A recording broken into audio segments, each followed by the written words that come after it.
So I reiterate here, the bill is dead. The story of this great city is about the years before this night. We are free! Hey, this is Ho Ho Hong Kong. I am Andy Curtin. I'm here with Mubek. Today, that's all, folks. Mabubani. Yeah, that's me. It's Vivek Mabubani here. If you want to find me online, I'm at Andy Curtin on everything. What are you selling At to Funny people? Vivek, sometimes with letter M. If you don't want to find me, look for the other Mohammed. You got to be the only Vivek. I feel like Vivek will get them there. Yeah, I think Doing so. Yeah. comedy. If you're in the Hong Kong location, the IP address will let people know, yeah, you're in Hong Kong. That's the only Vivek you want to care It'll about. be Vivek or Jeffrey Andrews. One of these. Well, if you're the police, then yeah, either way works. If you're enjoying the podcast, please hit subscribe. And if you want to get more and get even better, awesome episodes, you can check out our Patreon at patreon.com HoHoPod. We've had 2 recent subscribers, Kareem and Sahel Kalia. Kareem's a really good buddy of mine, so thanks for that, guys. I don't slur my words in the Patreon edition. I slurred over here for the free one. Yeah, and we don't put any facts in the free one. And we're putting out a bonus episode every Thursday, so you can check that out. And today's guest, I am super excited to have on. We've got Professor Ben Cowling from HKU. How are you doing? I'm good, yeah. Nice to see you. So Ben is the Division Head of Epidemiology and Biostatistics at HKU and a co-director of the WHO Collaborating Center for Infectious Disease, Epidemiology and Control. I think I got all of that out. Does that fit on one name card? And I can't even say your last name. Yeah, you can't do mine, but all that stuff. Oh, sure, yeah. Credentials, no problem. So I bet you're a man in demand these days. Yeah, really busy for the last year. So it's actually about the 1-year anniversary of when we first started working on COVID and learning what was going on. If you remember, in January 2020, it wasn't quite clear what was happening in Wuhan, whether infections were spreading or not. And so about a year ago, I went up to Beijing with some colleagues.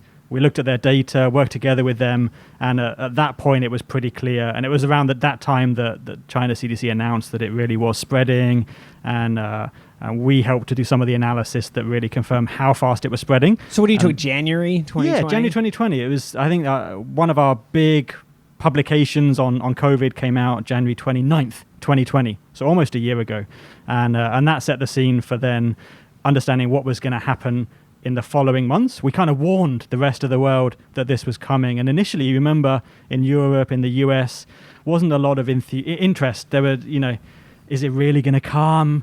We haven't seen any cases yet. And then all of a sudden, by March and then April, things really heated up in northern Italy and then in other parts of Europe and then the US as well. And then the rest is what we've experienced in the last year.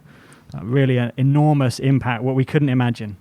So as someone that spent a huge portion of your life, I assume, looking at infectious diseases and the history of infectious diseases, what's it like, that moment where you're like, oh crap? Yeah. Did someone come out like a really good Do you remember quote? that? Do you remember looking at it and being like, this is one of those bad ones? So go back a couple of years. I was doing a project for the World Health Organization looking at how we might deal with a flu pandemic if there was another flu pandemic in the future. Like, what kind of things would people do? Like, would we recommend people to wear masks or not?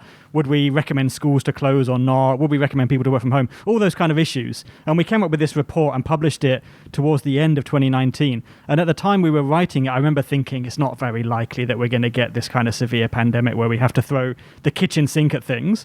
And then January 2020, we get even worse than the worst flu pandemic we could have imagined. And we absolutely have to throw everything we've got at it. You've seen the kind of lockdowns that have been done in other parts of the world. It was unthinkable. In the report that we wrote for severe flu pandemics, we didn't even conceive of the idea of staying at home for months.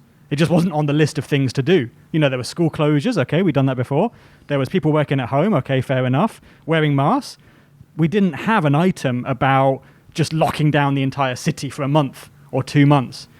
It's unthinkable at that time. Can anybody download this report? I'm very curious. Oh, yeah, sure. Yeah. You can find it. You can find it. It's called World Health Organization. My name's there. World Health Organization Guidelines on Non-Pharmaceutical Interventions for Pandemic Influenza. .pdf. Yeah, .pdf.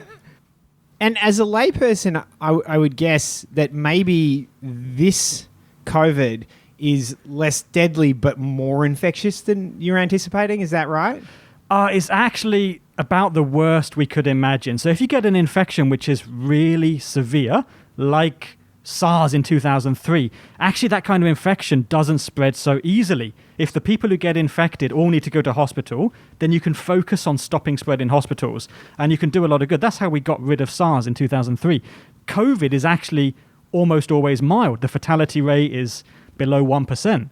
So almost everybody is actually not even needed to go to a hospital. They're in the community, really difficult to find, and that means really difficult to stop transmission. It's still worse than flu. It's about 10, 20 times worse than flu, and that's why we're so worried about it, because if COVID's allowed to spread without any control, America. we'll have a lot of problems to deal with. As you've seen, I mean, not in America, in Wuhan, in the early days, they had about 5% of the population infected in Wuhan, and their hospitals were almost collapsing under the pressure, and they were just 5%. And they were almost collapsing under the pressure before the... I've been to mainland Chinese public hospitals before. You have to do something, because if you don't stop it at 5%, it's going to go to 10% and then 20% and then 40%, and the hospitals just can't cope, and that's when things get really, really seriously bad, if hospitals can't treat patients that need to be treated.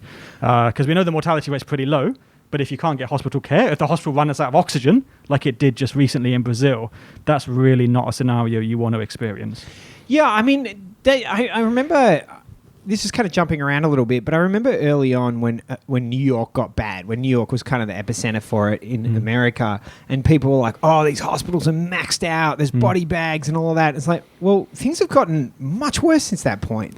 Yeah, right. Well, I think New York, there was a particular problem because they were discharging patients from hospitals into elderly homes without testing them first.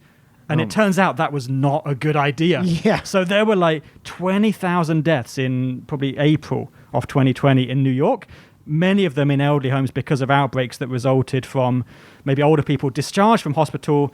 So they were in hospital for some reason. They didn't necessarily need to stay there. So they were discharged to elderly homes. But because they'd been in hospital when there were other patients there with COVID cases, then those elderly actually got infected in the hospital and then took it to the elderly home. And that was really not something to be repeated. But you're right, the case numbers now, the mortality numbers recently have been similar to what it was like in Italy and in New York and a few other places. So it's really, the second wave is just as bad as that first wave was. And the hospitals, they must just be getting creamed. I think they're used to it now compared to earlier, but they just don't have the manpower, don't have the beds. And then, as I said, in Brazil, they ran out of oxygen. I mean, that's really not a good thing when the people are in hospital mainly because they need oxygen. So if the hospital runs out, suddenly that's a lot of patients who needed oxygen and can't get it. It's a nightmare. It's really, really difficult. That's what we want to avoid. That's why we're trying so hard to stop COVID from spreading.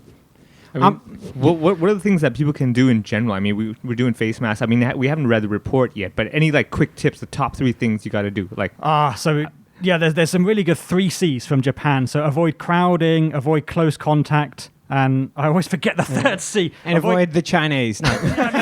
Crowding, close contact, and confined settings. So indoor, like tight indoor spaces with not very good ventilation. Avoid staying there. I know you're wearing a mask right now, by the way. I always wear a mask. I'm such an idiot. I walked up and tried to shake his hand, and I don't normally shake hands, but you just sort of... Yeah. I mean, so what you're saying is that the 3 C's are everything that is Hong Kong apartments. Exactly. No, Hong Kong's a really difficult place to stop the spread. So if we think about where COVID would prefer to spread, where it wouldn't prefer to spread, Hong Kong's like its favorite place in the world. Yeah, well, because everybody lives on top of each other. Mongkok's the densest place on earth, right? Yeah, and then you think about some other parts of the world where people live, in the Tibetan plateau or something. It's just not going to spread there because people are so far apart. They're all spaced out. But in Hong Kong, everyone lives on top of each other. So it's really, really difficult for us here.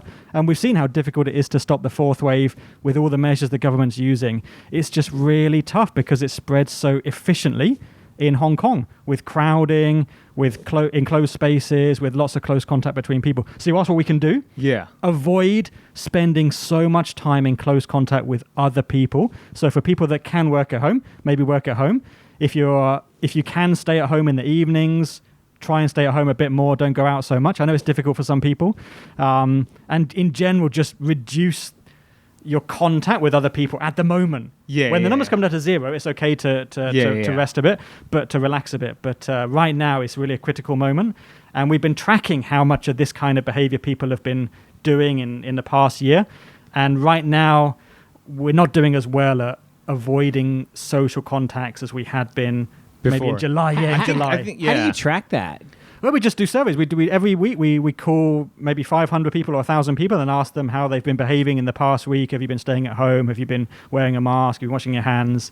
Have you gone to work? Going to Peel Street? Yeah, going to restaurants, whatever. All those kind of behaviors. And we get percentages and then we track them over time. And we've seen in July, people stayed at home a lot. In December, January, not so much. I mean, a bit. They're making an effort, but I think people are tired of the social distancing measures, which we understand. Absolutely. Also, because July is stinking hot outside. Yeah, you don't want to go out anyway. I mean, so the good thing with this advice is it's going to help a lot of boyfriends in Hong Kong, because what's happening is Chinese New Year this year is clashing with Valentine's Day.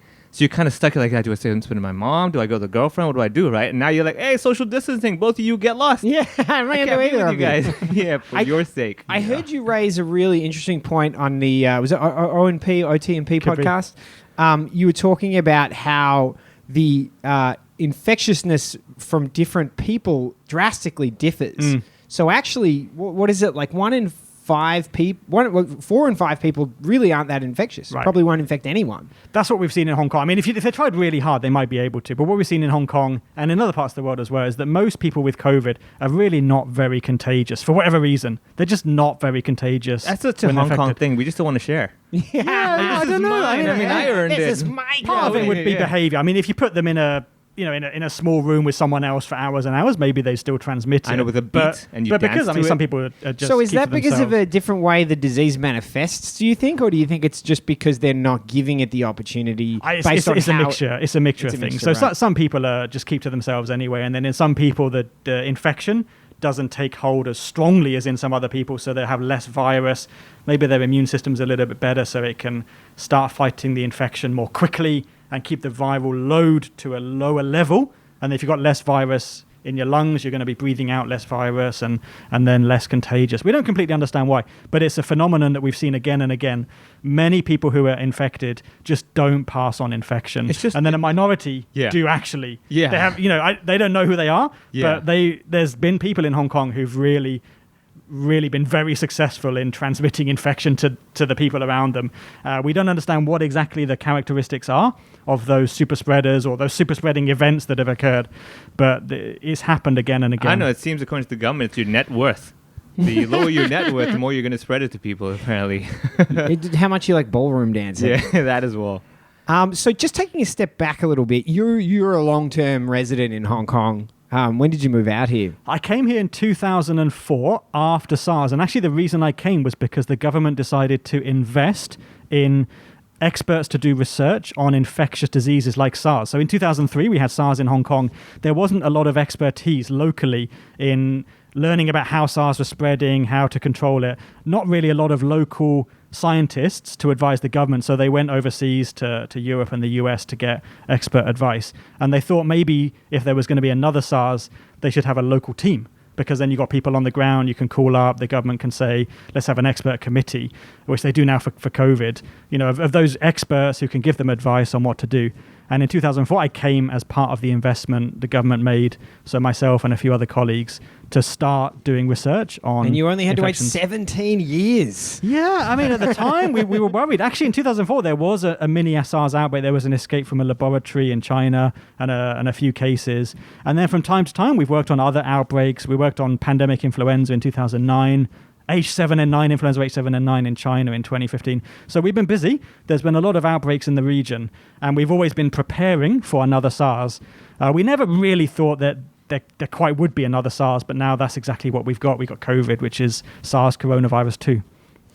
So on that point, there was a really interesting article from an epidemiologist in New York Magazine, not saying that this has been caused by a lab leak, but simply raising the point that there's really no conclusive evidence whether this came from nature or it came from a lab, and then pointed out that, an enormous amount of research is done into coronaviruses in Wuhan, and even the head of that lab thought that maybe it had come from her lab, and that fact alone that she suspected it should warrant, some questions to be asked. Is that a red herring? Do you think they're... So it's really not clear. I think the likelihood is that it was coming from a natural origin in some way. Maybe some people caught bats and got infected from catching the bats. Maybe the bats infected a small mammal, like a civet cat in 2003 that started the SARS outbreak. And then the civet cat that had COVID was caught by a trapper, taken to a live animal market and eaten by someone, and they got COVID, and that's how it all kicked off.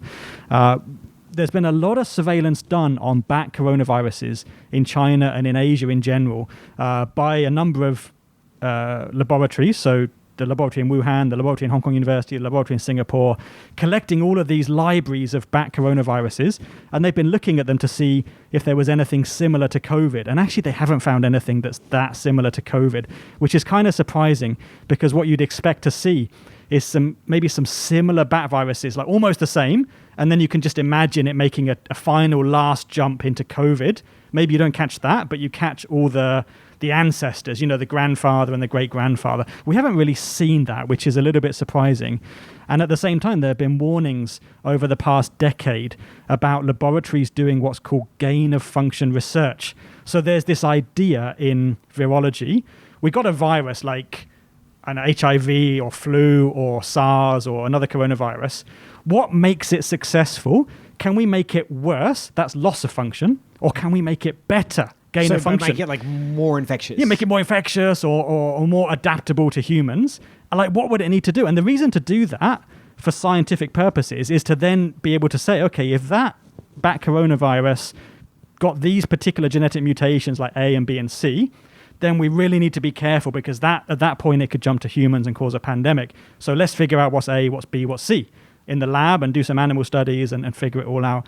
And scientists around the world have been warning that this kind of research should not really be done, because if a successful virus was created and then managed to escape, then we could have a global pandemic. Yeah. And so that's where this idea is coming from, that COVID could have got out of a lab, that maybe in a lab somewhere they were messing about with viruses and they made a very successful coronavirus and it jumped out. But no one's ever proved that to be the case. It's just a hypothesis. And I don't think any laboratory would admit to having done that now anyway. So we may never know. But my guess is it's most likely COVID has come from a natural origin. Are there any other warnings that we should take lessons from? Like, this was a good warning, like maybe we shouldn't be doing this kind of research. Is there any other thing that's like borderline COVID kind of style? I think it does highlight the real need for surveillance, so we can pick up things as early as possible. And actually, the Chinese succeeded in that. During SARS in 2003, they really didn't know what people were infected with when they had pneumonia in hospitals. Since SARS, they kind of learned from that and developed this new surveillance system. So if people get pneumonia, they really try hard to figure out what it is in case it's something like a new SARS. And that system picked up COVID in Wuhan in early 2020. That system is called the Surveillance for Pneumonia of Unknown Etiology. And it was a creation over the last 15 years by the Chinese government. So they did find it pretty early. And that's helped us, because the earlier you can identify there's something new going around, the quicker you can respond to it. But having said that, outside of China, that the world still didn't react that quickly. And looking back, maybe thinking about a future pandemic, maybe countries are going to be on their toes a little bit more to be aware of the possibility that this kind of virus could be spreading. We've seen New Zealand been very successful in keeping the virus out for almost all of the last year. I think that wouldn't necessarily be possible in other parts of the world, but they could try harder. But could we use other references? Like Taiwan's done a really good job with the whole thing. I mean, I have friends over there. Unlike who New Zealand, they're just living in fields. Yeah, exactly. Yeah, true. Taiwan's also kind of very densely populated as well in many places. I mean, because I have friends over there who are like doing comedy shows now. They're doing open mic nights. Oh my God. Dude, they had arena shows even early last year. Yeah, it hurts. It really hurts. It's brutal. Yeah, it's brutal for us. They've done a really good job of keeping COVID out. I mean, they stopped flights very early on, and then they've got the 14-day quarantine for people coming into Taiwan that's always been there. And they've been really successful. When they have had local cases, they've acted very quickly to stop it from getting any further, stop it from getting out of control. And so that's really a model for the rest of the world. But of course, Taiwan's an island. New Zealand's kind of island country. Other parts of the world, when they got a lot of land borders and they're really dependent on cross-border trade, like in Europe, it'd be difficult. Yeah, true. It's hard to just suddenly shut borders and like stop everything with that. I mean, the Hong Kong island could have been great. It's just all the Kowloon and new territories guys that screwed us over, I would say. I didn't go over there. It wasn't me. That's for sure. And even all right. before, I wouldn't risk it. The just chance of a coronavirus being there at any point, I'm never going to Kowloon. So let's talk about vaccines a little bit. You know, if you had to choose from the available vaccines, is there one that you think is better? So the Pfizer vaccine that we're going to get in Hong Kong probably the end of February looks like the best vaccine, particularly for the population to use. And one of the things we've got to remember with vaccines, there's actually two reasons for people to get vaccinated. One reason is to protect themselves. So elderly, really strongly encourage them to get vaccinated to protect themselves, because it's going to, like the Pfizer vaccine, is going to reduce their chance of getting serious case of COVID very, very substantially. But the other reason that people get vaccinated is to protect the whole community. That's why children get a lot of vaccines when they're born in their first year of life. It's not only to protect them, but to protect everybody around them. And so for COVID, what we'd like to get is herd immunity through vaccination, meaning if enough people in Hong Kong can get vaccinated with a vaccine that works well enough, then we won't have to worry about COVID spreading anymore, because it just won't be able to. On average, if we going about our daily lives as normal, an infected person with COVID would spread to 2 or 3 other people. And so you get increases from day to day, from week to week in case numbers. We're doing all the social distancing now so we can stop that from happening. Vaccines could also be another way to stop that from happening, and we can go back to normal. But in order to do that, we've got to mean that, so if one person was spreading to 2 or 3 others, we've got to make sure that most of those other people are actually immune because of vaccination. And then so the number goes below 1. Right, and the number goes below 1. So if we've got to reduce that from, say, 3 to below 1, that means we've got to get at least 2/3 of people to be immune. And the way to get 2/3 of people to be immune is maybe give 2/3 of people a vaccine which is perfect, gives them total immunity, or maybe give everybody, 100% of people, a vaccine that gives them 2/3 protection. That would have the same impact. Or maybe something in between. So if we use the Pfizer vaccine, if we can get a high level of coverage, then we'll be able to reach that threshold of at least 2/3 of people immune in the population. Maybe some people who are vaccinated, the vaccine doesn't work perfectly in those people, but they'll be protected because everybody else around them is also immune. That's the beauty of herd immunity, that even if a vaccine's imperfect, as long as you get a high enough coverage, even the people who haven't been protected or haven't been vaccinated can still be indirectly protected, can indirectly benefit from the herd immunity. So there was a statistic recently saying that a lot of Hong Kong people actually don't want to take a vaccine. We've been looking at that as well. Said they would. Like we've been looking at that as well. Actually, 60% said no. It's a little bit more complicated. No. It's a little bit more complicated. So we've been looking at this as well in our surveys. So about 20% of people that we've talked to on these telephone surveys say they don't want to get vaccinated at all. About 20% say they definitely want to get vaccinated as soon as they can. And everyone else is somewhere in the middle, saying maybe they'll wait and see. If things look to be going well, if the vaccines look to be fine, as long as they're not first, wait and see how other It's people such a do. Hong Kong thing again. Yeah, wait and see. And then I think most likely most of those people will ultimately get vaccinated.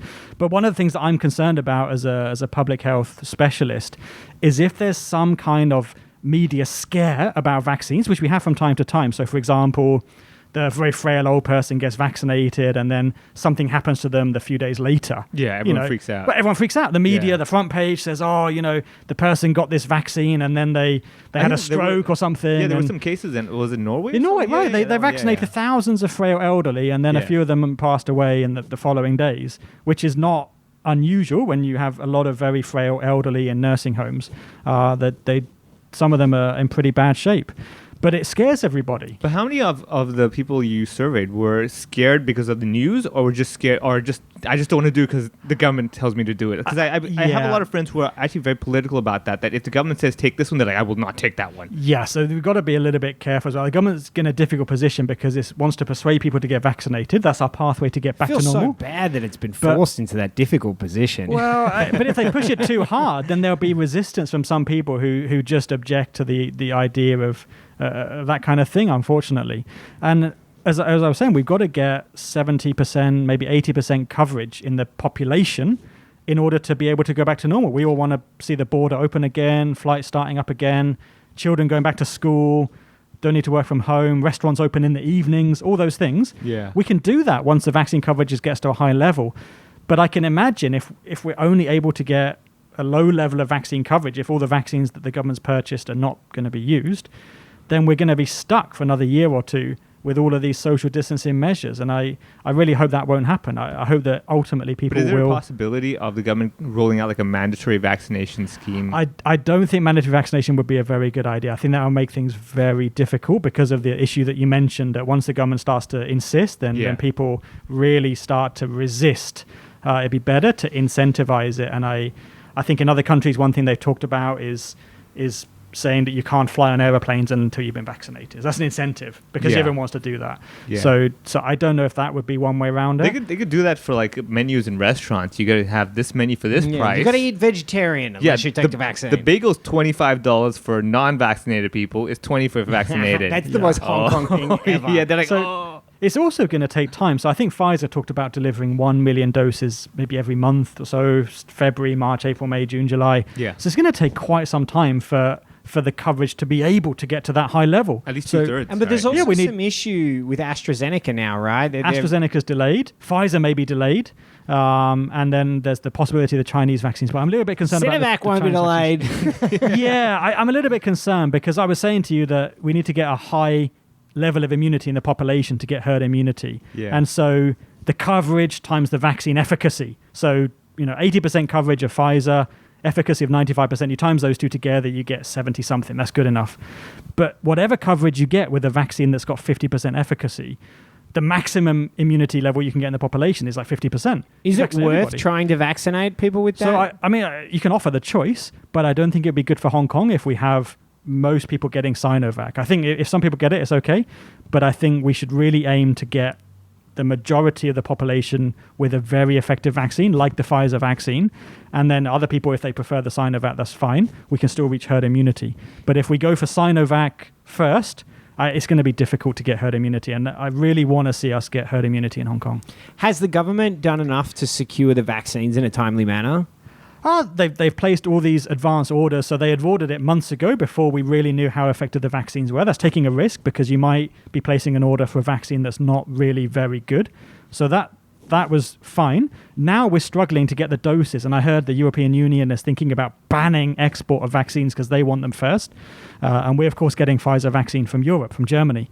So if they have an export ban, that's bad news for us. We're going to have to wait. So that'll affect... I thought that would just affect AstraZeneca. So that affects Pfizer as well. That's the Pfizer that's in a warehouse in Germany ready to be sent to Hong Kong. And Damn, those Germans. A new parallel market happening. This one has no warranty. Yeah. This one has a warranty. We should just get the Africans in LKF who haven't been able to work for so long to start dishing out vaccines. Black market vaccines. I don't think there would be an export ban, but it's a concern, obviously, that they're talking about it.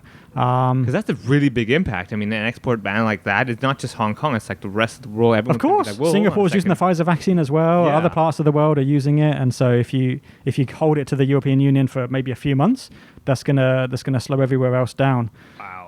And people start flying, the issue is going to compound again. I mean, you start letting people fly, they go to Singapore, whatever, they quarantine, they come back again infected. So I feel like we're not going to be able to leave Hong Kong for most of 2021. I think we already heard New Zealand say their border's going to be closed.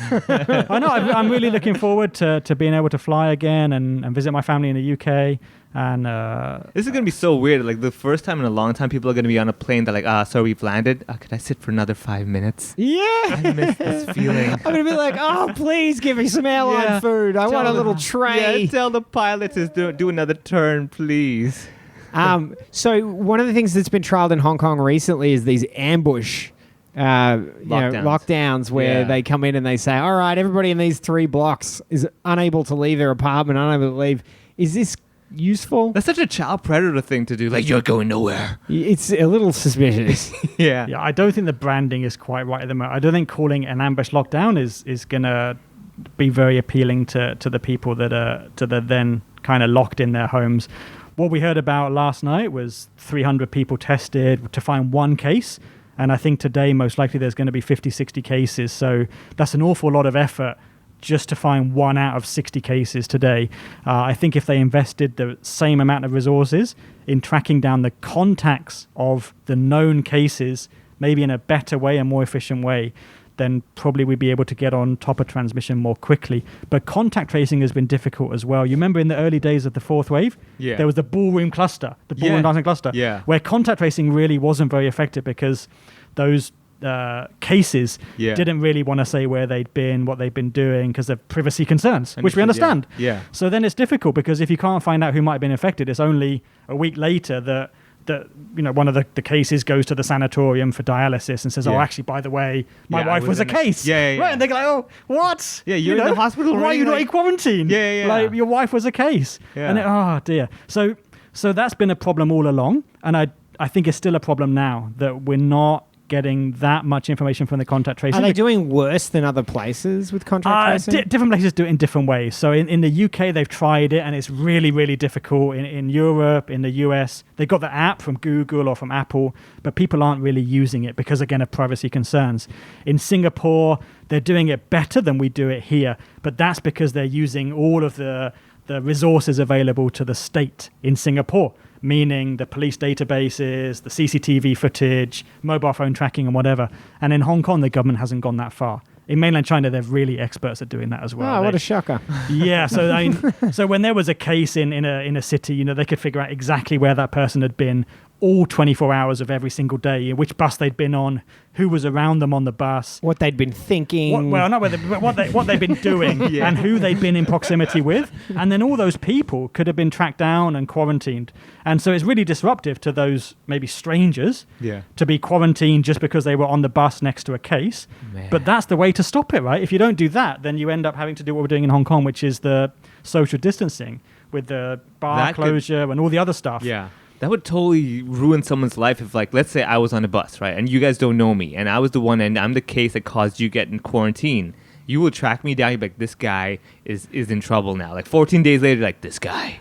And you get this guy. For 14 days, I was stuck in a room because of this guy. Oh, and the conditions to stay in are horrible, right? Well, that as well. So why does Hong Kong keep getting outbreaks when places like Taiwan and Australia and New Zealand and Singapore have it under control? Why do we keep? Why does it Haven't we keep done getting? a good enough job? How does it keep getting back in when we get? It's tough to keep the virus out. So we got down to zero a few times. And Taiwan, of course, Singapore, New Zealand, they've all been at zero for quite some time. But they've had outbreaks from time to time when maybe a pilot comes in with infection and doesn't stay at home. In Hong Kong, we've had an issue with I think the maritime crew came up in a ship. That was the third wave. Right? Yeah. Third wave. And then... They were quarantine free, right? They were just coming in and just Yeah, hanging out. well, but what would you expect, right? I mean, you've got Yeah. so many ships coming into Hong Kong every day. Yeah. There's going to be some interpersonal contact between the people on the ship Yeah. and people in Hong Kong. Yeah. They got to hand over some documents. They got to, I don't know, the harbour pilot's got to get on board and pilot the ship and help it to get into the channel or whatever. There's always going to be opportunities for spread, however you do it. And then in the fourth wave, there was maybe a leak from the hotel quarantine. So it's always going to be difficult to keep it at zero for a long time. We can keep it at zero for a bit, but it's going to be difficult to keep it at zero for a long time. And in Hong Kong, because we're so interconnected with other places, we've got a big port. The airport's had a lot of people coming in the past, not now, but in the past. It's kind of difficult, I think. We really hope to get to zero. Isn't that true of all these other places that have it under control? Yeah, I don't know how Taiwan's managed. Maybe, I don't know, they're further away from other places. Maybe they've done a better job at the port and they've done a better job with the quarantine than we have here. New Zealand is just kind of keeping to itself. I think they've really cut down travel a lot. So there's not many opportunities for the virus to get in the first place compared to maybe Hong Kong. But it's just difficult. Because I think what the mood now is that everyone's getting frustrated as, and what's the point of even me taking care? I mean, this is just going to keep happening, so I might as well just go on with my life, which is we talked about earlier on why people are going out more now. Because everyone's just at a point of like, you know what, I've been sitting at home, I've been trying to be good, but if other people are going to be, dancing around, going to hospitals without even letting people know, then forget it. I'm just going to go on with my life now. Yeah, that's the pandemic fatigue. That's exactly what we're seeing. We're going to be facing this struggle for another 6 months or 9 months, I guess. I don't think the cases are going to stay at zero for long, even if we get to zero now. And when the case numbers get high, if we see 100 cases a day again, that's when people are going to start getting a little bit worried and the government's going to have to tighten measures again. Because in the fourth wave, when we had a week or two with 100 cases a day, hospitals were really starting to struggle for bed space. And Just at 100 cases a day. 100 cases a day, exactly. And that was just for a few days. And it could have gone way above that if the government didn't act, if people didn't stay at home. It could have gone 200 cases a day, 400 cases a day. It just keeps going up and up and up. There's so many people in Hong Kong that could get infected. The whole population's still susceptible, essentially. I think we've had 10,000 cases so far, maybe a few more infections that haven't been picked up. in 7.5 million people. Almost everybody is still completely susceptible to COVID. And so if COVID's allowed to spread, we could see a lot of infections. It'll be like a wildfire, right? Kind of, yeah. I mean, it takes time, but the cases just steadily go up and up and up. So go from 100 cases a day, and then it's 200 a week or two later, and then it's 400, and I really don't want to see that happen. So what do you want people to know? So for now, just keep going with staying at home, avoiding contact. I know it's tough, but we got to see the case numbers come down. We can relax once the case numbers get to a low level. And when vaccines are available, please think not only of yourself, but of everybody else. It's our pathway back to normal for people to get vaccinated. And if almost all of us in Hong Kong agree to get vaccinated, then I think we can talk about getting back to normal. Until then, it's going to be difficult for the government to allow things to return to normal because of the danger of a lot of infections occurring, and then the same thing that we've been talking about, that hospitals struggle for space. So I really don't like needles, but I'm still going to get the COVID vaccine. I hate needles. Yeah, I hate needles. I absolutely hate needles. But I'm going to get the vaccine because it's kind of a responsibility, a social responsibility. So would you say for the vaccine choice, just to give people more insight into it, you talked earlier on the 2/3, 66%, right? So if a vaccine has been proved to be, let's say, 66% or above effective, then that would give people confidence of like, okay, this is something I could consider.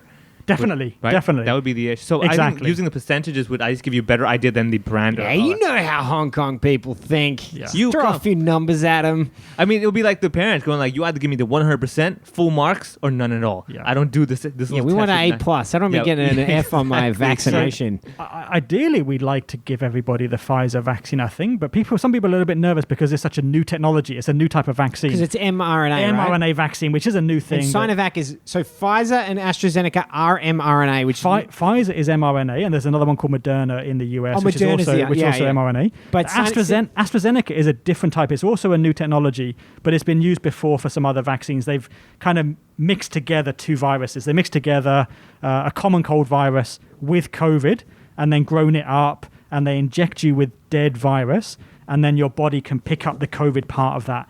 And so it's a safe way to grow up the virus. I don't think you should tell people that if you're trying to get It's kind of a way to do it. It's not only done for COVID, it's done for other infections as well, for other vaccines as well. And Sinovac is an old technology, right? Sinovac is the old technology where they just grow COVID in the lab, and then they inactivate it, they kill it, and then inject you with the dead virus. And that's a way to stimulate your body to respond. But it doesn't work so well. So the Sinovac and Sinopharm are probably the least effective of all the vaccines available. And then beyond that, better than that is the AstraZeneca one. And maybe some of the other ones that we're hearing about, the Novavac and the Johnson & Johnson. We haven't heard the results yet, but I would guess they're in the middle. And then the best ones seem to be Pfizer and Moderna. So my opinion, the more people we can give either the Pfizer or the Moderna vaccine in Hong Kong, the better, because that's going to give us a chance to get to herd immunity with even a slightly lower vaccine coverage. AstraZeneca should be okay if we can get a high coverage. So maybe give a lot of people Pfizer, and the remainder can get AstraZeneca, or maybe some can get Sinovac if they want to, and that's the way we can get herd immunity. I mean, a really good way to get people to want to get it, even if they didn't want to, is have a line outside where people are getting it. Yeah, what's the line for? Exactly. Once there's a line, that's everyone will queue up. Dude, I love the fact that China's like, it is ridiculous to suggest that we grew COVID in a lab. How did you make your vaccine? Well, we grew COVID in a lab. That was... Yeah, but we deactivated it. We're like, no, bad COVID. We hit it on the nose. Sure, we did it that time. But... Yeah. So what are people getting wrong? What are we misunderstanding? There's this obsession with face masks in Hong Kong, which I think is over the top. So we have mandatory... Says the guy wearing a face mask. We're in a room, right? Yeah. I live by a country park. I go out in the country park sometimes at weekends, and there's people like in the middle of nowhere wearing their mask. It doesn't make any sense to me, because there's no way you're going to get COVID standing on the top of a mountain with nobody else around. Basically, outdoors, COVID doesn't really spread. Now, if you're in a busy part of Soho or Mong Kok and there's a crowd around at the bus stop, you could still imagine transmission occurring just because of maybe bad luck. But in the countryside, we really don't need to be wearing masks. I don't understand why outdoor sports are being discouraged, because it's a good way to keep people active, and we really haven't seen any evidence of transmission outdoors. So that's something that I think it could be improved in Hong Kong. But I think we're doing a lot of things right. We've been wearing masks since the beginning, indoors, in crowded areas. Other parts of the world have In taken bed months. at night. I don't know about that, but I mean, we've been wearing a lot of masks since the beginning, and other countries have taken a lot of When time you to run come out around of to that. foundation and you're going to bed, you're like, I'm wearing a mask so I look good tomorrow. I'm not messing around with that. Do you know, we were talking the other day because I have unusual facial hair and I have kids and we go to the kindergarten and there's people I see every day who've never seen my facial hair and it's really weird when you can know people for months now, Yeah. and they take off their mask and you're like, well, that's what you look like? Yeah, okay. I kind of want to go backwards now. Hold on a I second. got to tell you, the average perceived attractiveness of people in this city Yeah. is way up in face masks. Yeah, oh, definitely. Definitely, man. I mean, so the outdoor sports thing, so this is another thing I'm actually curious about. So we're being stopped for, let's say, outdoor activities or sports and stuff in general. People's healths are going down as well. Like, even myself, I'm not exercising. Affecting as their much. immunity, right? Yeah, our immunity in general. So is that another byproduct factor that we have to kind of I think think or worry when we about? look back at the experience in COVID, we're going to see a lot of impacts on health and also on mental health. I know a lot of people are feeling lonely and really not feeling as well as they had in the past just because of all the social distancing. And in Hong Kong, it's important that people eat out all the time and restaurants have been closed. And another thing that I think maybe could be done a little bit better is spreading out people. So I said before, we have got to avoid crowding. In Hong Kong, a lot of people don't eat at home. They want to eat in restaurants. So now they're getting Well, they really takeaway. can't. I mean, like, your home is like 100 square foot. Right. You know? So actually, one of the things I thought maybe the government should have considered, instead of banning dine-in in the evening, like encourage restaurants to go 24-hour. Encourage people to go late. Maybe you limit the capacity to say you can't have more than 50% occupancy in the restaurant to keep the crowds to a lower level. Yeah. But there's open always for an longer. opportunity to go out. Right, open for longer. Open after midnight. I'm sure people will be willing to go late. Oh, absolutely. Right, you have the happy hour at 5 and you have a happy hour at midnight. Yeah. But I And think that's a way to kind of get by and help the restaurants as well, because I don't think closing at 6 is maybe the not best really thing. I thought the reason was because the Hong Kong government made statements that people are less careful when they're drunk. Well, that may be another issue. And I think certainly for bars, it's a problem when there's a lot of people crowding together and they're not wearing masks. And so I understand the rationale for closing bars when there's a lot of cases in the community. But restaurants, everyone needs to eat, a few times a day. And so maybe for drinking, it's a leisure activity. But for eating in restaurants, if you're worried about people being drunk, you can talk about limiting alcohol consumption. But I really think that we should consider in future waves keeping restaurants open, maybe limit the capacity, but even longer service hours to reduce the crowding, but to still let people eat out. Yeah, I guess you could reduce alcohol consumption and sugar consumption. Sugar highs are also bad. Oh yeah. I start slobbering on people Yeah, when I have too much chocolate. Yeah, exactly. Are people in Hong Kong overprotective by sanitizing everything all the time? It's a good question. We still don't understand how much COVID spreads through the environment, but I think it's a reasonable practice. It's better to be safe than sorry. So when you've been out touching the handrails in the bus or the MTR, definitely sanitize your hands. We haven't seen a lot of definite occurrence of transmission that way, but at the same time, maybe we wouldn't know it. There's so many unlinked cases every day. Maybe that's one of the ways it has been spreading. So sanitizing, I think, is a good idea. When I go in restaurants now, I see they always have the thermometer. You check your temperature when you go in. And by the side, sometimes there's the alcohol, but it's often out of the way. How I feel like useless are those temperature checkers? Yeah, it'd be better the other way around. It would be better if everyone's really has to do the alcohol when they come in the restaurant and the temperature check is there as well. But I think the alcohol is the most important part of that. Let me ask you this. When you do the temperature check, do you use your hand or do you use your forehead? It depends on the height of the check. I quite often like doing my forehead on it. I kind of lean into it. Yeah. Other times I do my hand, but I don't think those things are very accurate. Yeah. Just so inaccurate. It's only Well, on, I like, was putting 27. 34 Yeah, I was degrees. 27. I'm like, man, I got to don't get know. better blood No, circulation. hyper- It does remind us that if we were to have a fever, we really shouldn't be going out. And I suppose that's a useful thing to remind people about. Yeah, if you're like, oh, this one's broken, it said I'm 37.5. Yeah. Also this one. Also Yeah. this Yeah, one. they're all broken. Yeah, maybe you might Yeah. have a temperature. Right, you better be careful because it's, So hand sanitization, that's one. I mean, I also notice a lot of habits as in, there are people who they'll sanitize their hands and touch stuff. I mean, it's kind of like they've done it, but in the wrong order. Because I know the teaching in the beginning was okay, before you take your mask off, you sanitize your hands. You take your mask off, put the mask in a safe, cleanish place, and then sanitize your hands again. Yeah. and then touch your food or drinks or whatever. Then every time before you touch your mask, you sanitize your hands so you don't dirty the mask and infect the mask itself, right? I think it's both ways. In a hospital, certainly it would be both ways. But you've got to imagine the mask is getting a little bit contaminated. If it's Each doing time. the job, Yeah. then it may be getting a little bit contaminated. On So the you've got to be outside. careful. And actually what you see in restaurants quite often, people will use the alcohol at the door, go in and sit down, and then they'll take their mask off and be touching it, put it in the envelope or whatever. Yeah. And then they'll start eating without sanitizing their hands again. And that's a little bit risky because Yeah. if the mask had actually protected you from getting COVID, maybe you were exposed that day on the bus or something, Yeah. then maybe you've just infected yourself by doing that. I don't think it happens very often, but I think that really we need to be careful with masks. Got to remember that if they're working, then they may be contaminated. So when do you think COVID's gone? Fully gone? I don't know if it's ever going to completely go, actually. So there's common colds we have every year, and a number of viruses that cause common colds are actually types of coronaviruses. And I think COVID is going to become another one of those in 10, 20 years' time. We're going to look back and it's going to be a common cold virus. Not so much because it's changed its severity, but just because we've all either been vaccinated or we've been infected. And so after that point, it really becomes a milder infection. And there's actually some evidence that this is what happened with one of those common cold viruses about 100 and something years ago. How different is our experience from historical pandemics for technology and communication? It's very different. So the biggest pandemic that we really know a lot about was the 1918 Spanish flu pandemic that killed 50 million people around the world in a space of 1 or 2 years. And that's remarkable. I mean, now we've got 1 million deaths from COVID, and it's already been really, really tough. But you think about the Spanish flu that killed 50 million people. Imagine what that would have been like. So many families losing family members. And also, friends. population of the globe was much lower back then. Much lower back then as well. And it was after the First World War. So there's a lot of reasons why it was so devastating.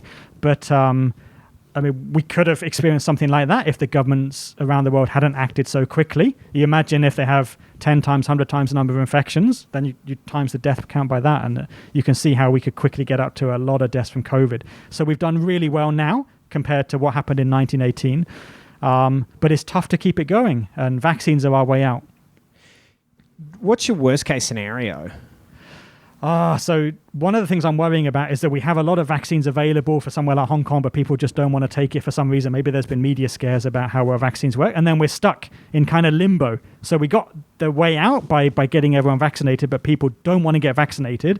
And then we're stuck with schools closed, with the airport still kind of restricted, very heavily restricted, with quarantine for people coming in, and that lasting for another 2, 3, 4 years. I really don't want to think that's going to happen. But the government won't have a choice. If people don't get vaccinated, then we need to do the social distancing because we can't allow COVID to spread freely in Hong Kong. Even with 100 cases a day, the hospitals are struggling. And if COVID's spreading freely, we'll quickly exceed that.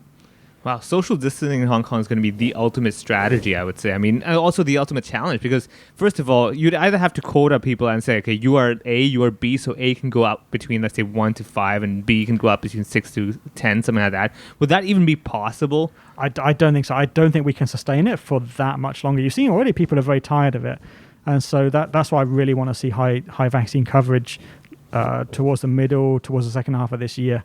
That would be the ideal. And my worry is that maybe we can't get that for some reason, and I really hope that won't happen. You know what I'd like to see? I'd like to see high nose coverage. A lot of people wear their face masks with the nose popped out. They pull it down, yeah. I know, that. I know. Well, I'll tell you something. Mine falls down a lot because, I don't know, maybe I have a big nose, but also I'm often carrying a kid. Yeah. And like I literally, and I'll be trying to pull it up. Like I don't walk around with it down. Yeah. But I'll be carrying a kid with 2 hands, and it you just can't help falls it. down, you know? It slips. Yeah, I get it. And sometimes people are glaring at me. It's like, I don't think you realize how hard it is to carry a child, 25 kilogram kid. Yeah. When you've got both hands. I normally just carry the whole comedy show, so I don't really know. There you go. You should have been doing that in COVID. Okay, very last question for the free episode here. Is there a personal paradox for you in the fact that your job is so important right now? Like, isn't this kind of great for you professionally? Yeah. It's scientifically it's fascinating, but also it's really, really stressful because, all the disruption to people's lives. And so I feel like You can be I have to do as much as I can. I won't tell anyone. You I can have be to do honest as here. much as I can to help.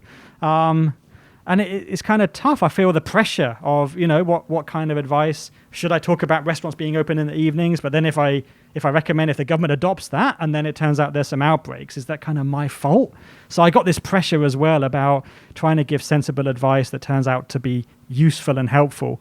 And I can feel that pressure.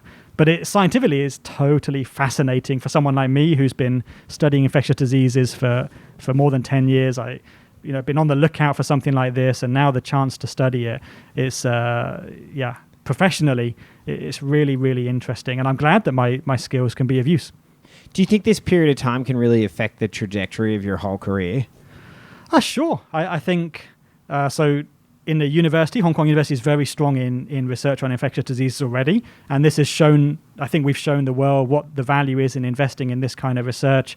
What's the value in investing in all kinds of research areas in infectious diseases. And so for my research area, I think it's really going to be good that we'll be able to study more about flu vaccines, about other kinds of vaccines, about public health measures in the event of other pandemics. Maybe we could do a better job with flu every year. So a lot of things we can really learn. And I'm looking forward to learning even more about COVID in the coming year, and then being able to contribute. Well, thank you so much for sharing your time and info today. I mean, it's been fascinating. I'd love to ask you 3 more hours of questions, but I really appreciate it, and I hope we can get there.